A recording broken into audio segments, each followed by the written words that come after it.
Hey, what's up, what's up, what's up? Gracious good morning to you good people. It's your girl KB. You know what I do and you know why I do it.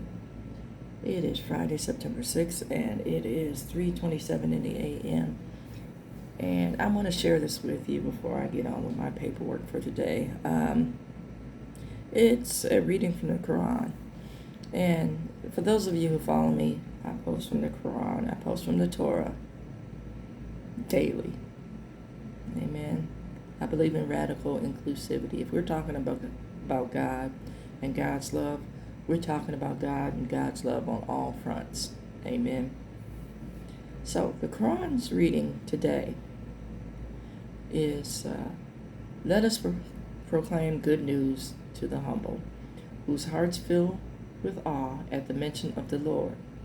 To those who endure their misfortunes with courage, to those who are devout in their prayers, and to those who give generously from what the Lord has given them. Let us proclaim good news to the righteous. God will protect all true believers from evil, but he does not love those who are unfaithful and ungrateful. There is so much to unpack here, but this is so beautifully written. The thing that stood out for me is God will protect all true believers from evil. All true believers, genuine believers, faithful believers.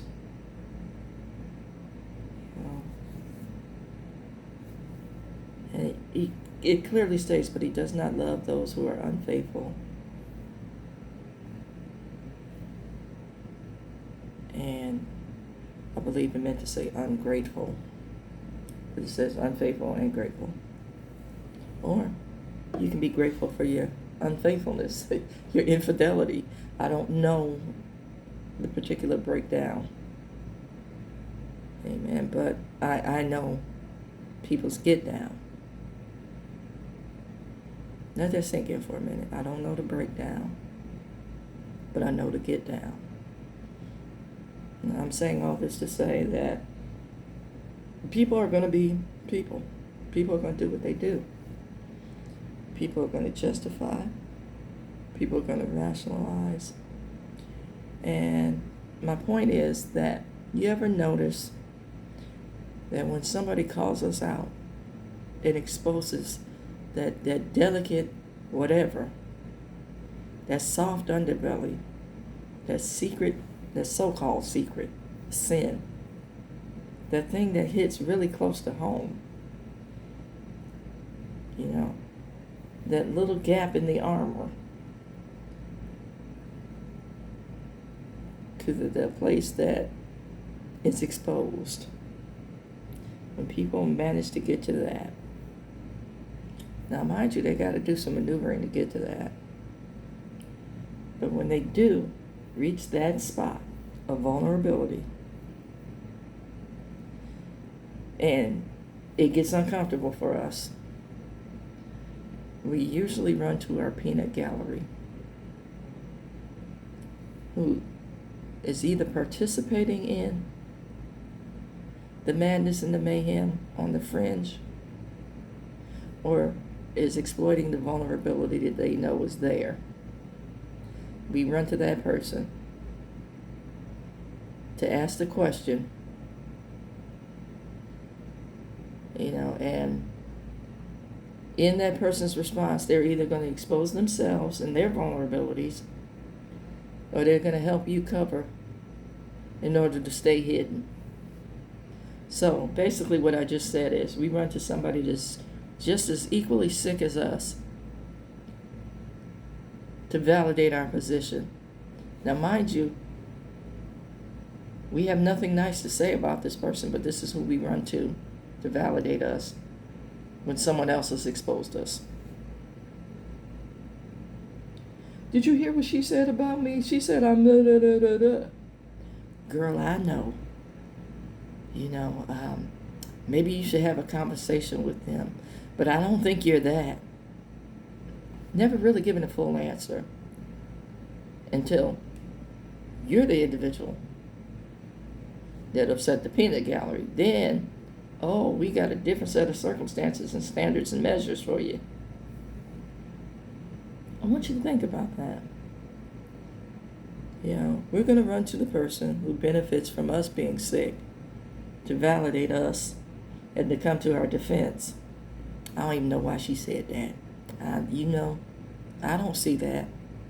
Sure, you like to do such and such, but you know when you've had enough. That's because that person has now filed that secret sin, whatever it is, in their file cabinet. Then they're going to leverage. May not say it out loud, but they're going to leverage it in manipulating you. See, you think you're the manipulator. I also want to tell you this, just so you're really mindful of what I'm conveying here. The enemy can bless you too. We're running around talking about how we got over and what we got, and look at how I've been blessed. You need to know the enemy can bless you too. But see, the enemy blesses you according to the enemy's standards. Gluttony is one of the 7 deadly sins. Now see, we like to think of gluttony as just pertaining to food. Gluttony is consuming. No, a consumer can also be somebody that purchases something. Consuming more than we can ever deal with. And so much so that it becomes a burden.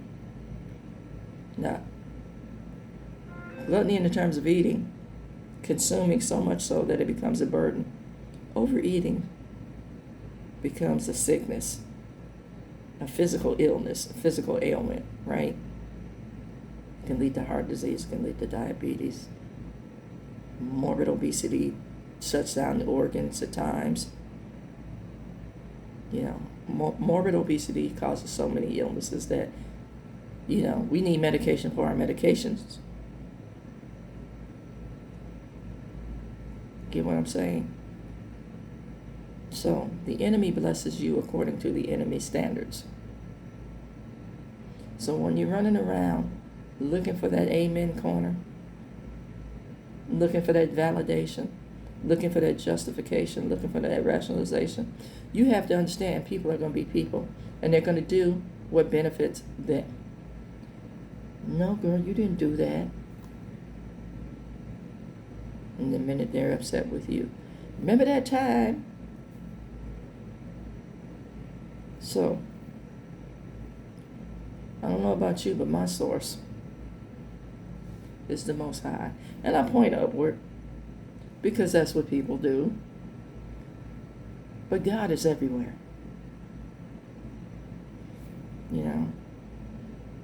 See, pointing upward is a gesture of the God over there. You've heard me use that term. God is everywhere, y'all.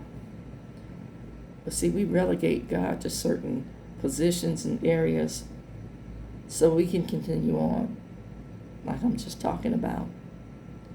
We continue on our merry way. If God is over there, then I can act up over here and God doesn't see me.